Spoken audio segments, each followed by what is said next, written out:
I'm Dr. Benjamin Visger, and this is how to cure an ear infection in a grown-up. This woman came to me for some head and neck issues, and by the time she walked in, her ear had been driving her crazy for 4 weeks. I can't even call it an ear infection anymore because I'm wrapping up my second round of antibiotics and it's not doing anything. If I were to blow and pop, open it, the minute I swallow, it's back closed again. Yep, yeah. I've been treated for outer ear infection, which is not. I've been treated for a middle, which I'm on day 6 of. It's not. He did say, I can't tell. This is a guess. Okay. I've put hydrocortisone cream in it. I've done hydrogen peroxide. I've done rubbing alcohol. I've done everything. I told my husband that I'm pretty sure Picasso wasn't crazy. I think he had an untreated ear infection. Yeah. And that's why he cut his ear off. That was interesting. And she posed it to me as if perhaps I might be able to cure her of it. So, why not try? Can we cure an ear infection without drugs? So, our goal here is to cure you of this non-infection ear infection, okay? Mm-hmm. See, the situation was she had several weeks of symptoms diagnosed and rechecked by her family physician, and she had been on 2 antibiotic prescriptions with 0 improvement, either subjectively or objectively. Even he said it could be sinus, but he said even that, other than the right side of my throat looking a little off, I don't know. He shot a bunch of things out and said he didn't really know. Didn't really know. Well, and he was honest. He said, I'm guessing at all of this.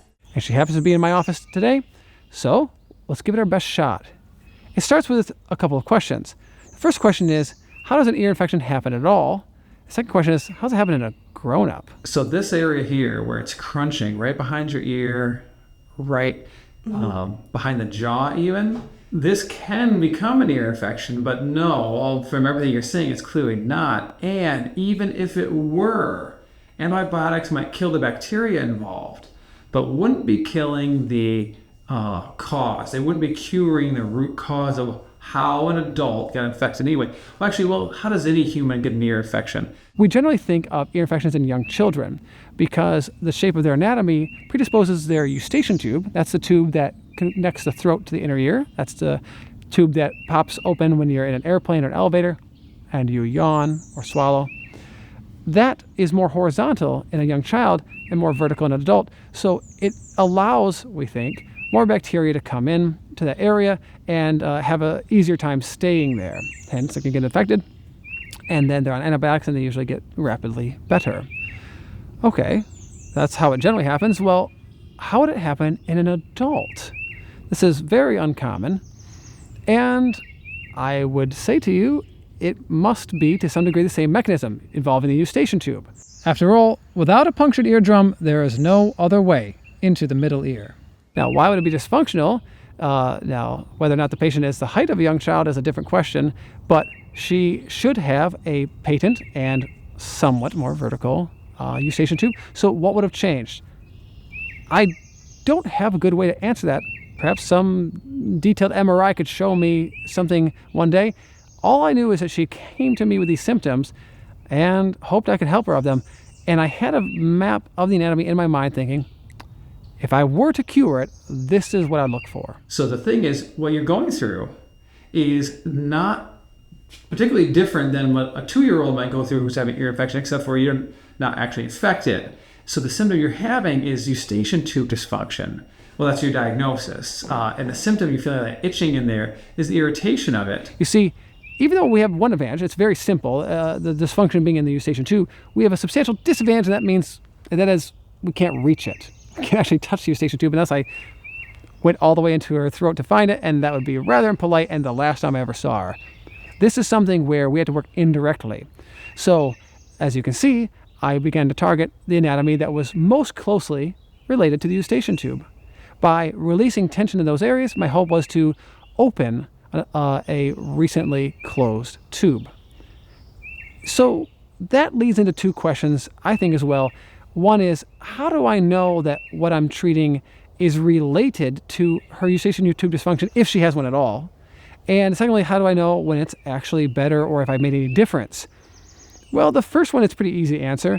If I know what anatomy surrounds it, such as some of the jaw and neck muscles, some of the cranial muscles, and I press in those areas and she reacts like this, I have a pretty good sign we're onto something pretty important. especially when the other side doesn't feel anywhere nearly as bad. Feel the difference at the left jaw versus the right jaw. There's a lot more on that right jaw. The second thing is, I can tell those areas are better when I first feel that they've released the tension and the tissue is moving so much more freely. And then, of course, confirming with her that she feels the relief, she feels the pressure's down, and the pain is so much less. It closes, but it doesn't feel. I can feel a really big difference, though. Okay. It does close back up, but it's not like an immediate seal. Yeah. That does not yet prove we can or did cure her ear infection. All that proves is I found some tight and tender areas, and they're not tight or tender anymore. It's going to take time to see whether that actually cures her ear infection. So indeed, I had her come back 3 weeks later. And, drumroll please. I had to go to the doctor, tears, and Okay. get on antibiotics that aren't doing anything. Okay, no antibiotics. Well, they weren't helping anyway, and fewer tears. So to get an idea now, is this still an everyday symptom? Mm-mm. Okay. No, probably once or twice a week. Okay, great. All right. And then when it happens, it's like an hour episode, perhaps? Yeah. She's cured, or very close to it. Her ear pain and pressure went from being constant. I mean, it's the deepest itching sensation that goes all the way down that you can't do anything about. To approximately 2 hours per week. Probably once or twice a week. It's like an hour episode, perhaps? Yeah. That's almost a 99% improvement. I'd say that's cured, or close to it. And that was after one treatment. Okay, all right. The scientists who are hearing me now have at least two concerns. The first is an N of 1, N meaning the number of subjects in a study. So here I'm showing you one woman with an ear infection and drawing some conclusion that it can or should be cured without drugs. Other people look like, oh, I don't want to be on outer ear infection drugs. I don't want to be on middle ear infection drugs. Maybe what I have is what she had. Well, this was an N of 1, and it did happen, so it's a start to a bigger trend. The second thing is, how do I know, without some control arm or maybe a double-blinded approach, that my intervention actually cured her ear infection? Well, the best I had was this. I asked her very clearly how her symptoms had been, for how long, to essentially map them out. And they've been constant and severe for 4 weeks, despite 2 antibiotic interventions. So, up to this point, she had 4 weeks of those symptoms. Then it stops now, whereas before it wasn't. It was, I think by the time I came here, it was on week 4 of. Yeah, there you go. I'm just gonna rip it out or something. I intervene on this day, and she reports immediately thereafter the improvement in her pressure and pain to the point where now when she comes back, it is virtually gone. So we at least look at that like a chart, like we have a flatline trend of this pain and pressure, and then we have a moment of intervention, and then an immediate downhill trend to nearly 0. Was it really cured? Well, don't worry. She did come back again 4 weeks after that, a total of 7 weeks from when I first treated her, and it was 99.999% gone. How's your ear? Has that still been open pretty well? There's still a little crackling? It's doing good. So it's doing well. What's exciting about this to me is that we have good ways of addressing issues that, frankly, are just knee-jerk reactions to fill prescriptions for. So virtually 100% of ear infections in the United States are treated with antibiotics. And I'm not saying that's always wrong. That's a very fast solution in many cases. But I would ask myself, what's the best level of care I can get? And I would say, why do I have this infection? Likewise, even for children, I don't say that just being 2 years old is a reason to have an ear infection, or 1 year old is a reason to have an ear infection, because not all young children get them. Some don't ever get them, and some certainly get them recurrently. What's the difference?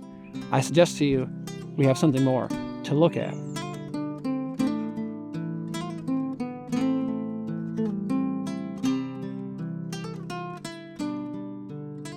A key concept when understanding the treatment of ear infection is bioavailability. So it is normal in the United States in the early 21st century to prescribe an antibiotic to kill the bacteria that are in the middle ear. That sort of makes sense, at least on the surface. It makes great sense because I'm giving the patient a chemical to kill the foreign creatures that are living inside her body. The problem with bioavailability is that only a very, very, very tiny fraction of that drug reaches the target tissue and can actually kill the bacteria. The overwhelming majority of it is spread throughout my body. It goes like this. I swallow a pill, it goes through my stomach, is melted down by acid, filters through my liver, passes through everywhere else, and oh, by the way, after navigating a few very fine vasculature pathways, it reaches the capillaries of the epithelium of my middle ear, and then it can kill just one layer of bacteria at a time. Because, after all, it's not like this antibiotic is surging through my middle ear canal. It is only touching that last outer layer. So one layer at a time, kill a few million bacteria, and indeed, in most cases, like with children with ear infections, it does work. There's no doubt that it works, and it can work very quickly. But if you think of it like that, it's extraordinarily inefficient. So does that change what we do? Does it change how we think about it? That's the fundamental point I'm trying to raise. With any good treatment, we should be thinking about treating the root cause when possible, as close to the root cause or the primary offending issue that we can. So you might think that bacteria, the presence of bacteria in the middle ear is what the primary problem is. That's not actually true. That's the symptomatic, that's the final result. That's really the top layer. Primarily, our bodies can deal with bacteria. We do it all the time with trillions of bacteria, quadrillions. I don't know. I haven't counted lately. What do you think? I took a shower. The point is that with so many bacteria in our bodies, and most of them we are living at peace with, it is not to say that having bacteria somewhere in the body is by default wrong. Yes, there are some more grievously offending agents. We understand that. But our body can naturally handle those. And when we have something like an ear infection, let's ask ourselves why. Why this happened? Was the patient exposed to more bacteria now? Well, sure, maybe she had a child or niece and nephew or maybe traveling. Okay, that could absolutely happen. Yes, it could. Without any sort of explanation like that, let's go do something else, and that is with the body's structure and function. Look at how would she normally have cured her own ear infection or never have gotten in the first place? Comes down to the Eustachian tube, which is a canal between the middle ear and the back of our throats. That's the elevator, airplane, popping tube. If that's functioning well, there's really good communication with our cellular systems in and out of that. And even if there are bacteria in there, which guaranteed there are, they're just not getting away with murder. So it's like you have your teenagers, has a friend over, but your teenager has to leave the door open. Okay, not as many bad things can happen. I say to you, that's the primary cause. And how do I know that? With this case, when we look at what 2 antibiotics did. I've been treated for outer ear infection, which is not. I've been treated for a middle, which I'm on day 6 of. It's not. Nothing. Then we would look at treating the Eustachian tube. So the symptom you're having is Eustachian tube dysfunction. Which did everything. So much better. Like, I don't want to hit you or cry. It's pretty clear. It should be a first thing to check. Understanding the root cause analysis and the logical process of treating this patient's condition, or anyone with an ear infection, requires an intelligent understanding of internal medicine, which is the basis for modern American medicine.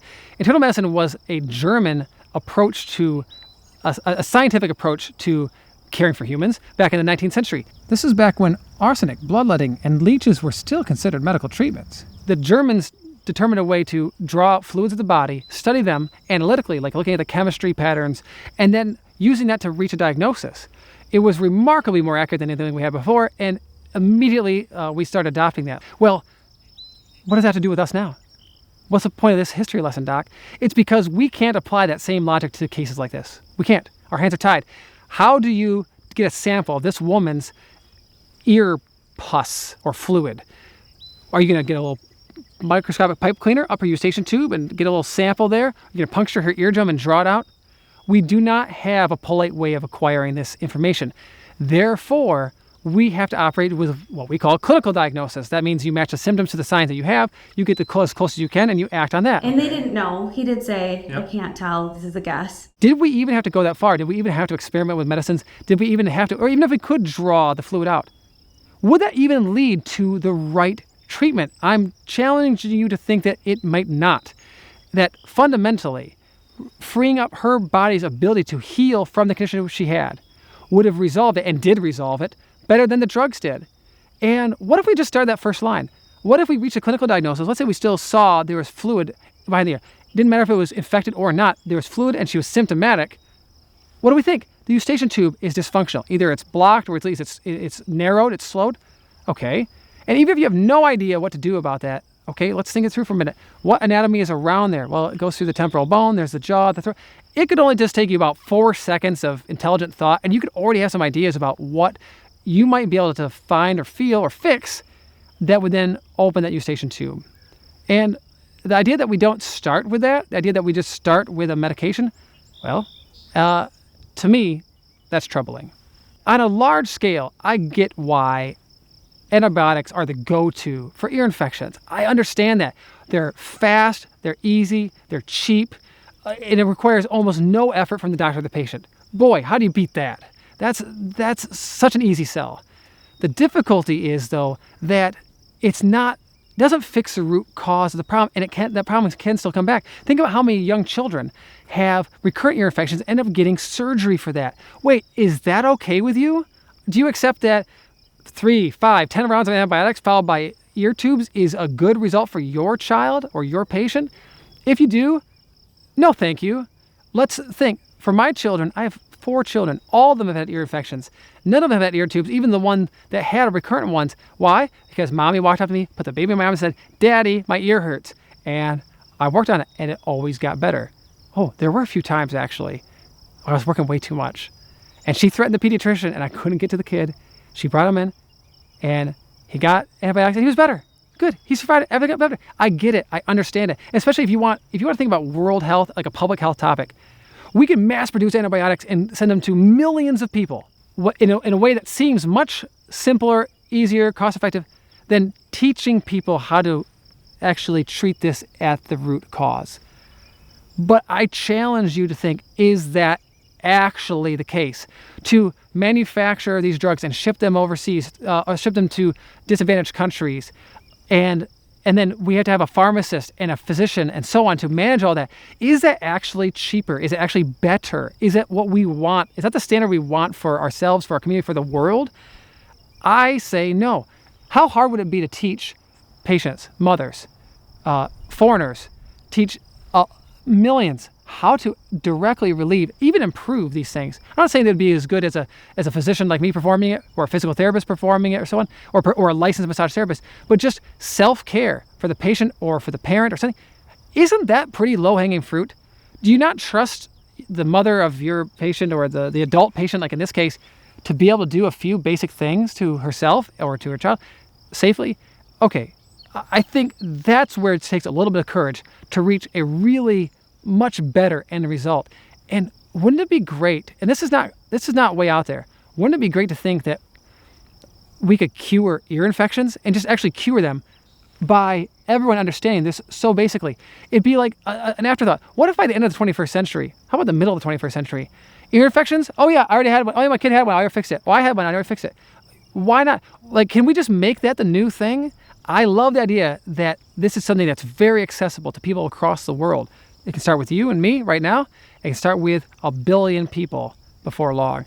And if we can learn simple things like this and just take a stance that we can heal naturally in many cases, and we can treat the true target in many cases, then we'll still have antibiotics for when we need them. We'll still have medication for when we really need it. That's okay. I understand that.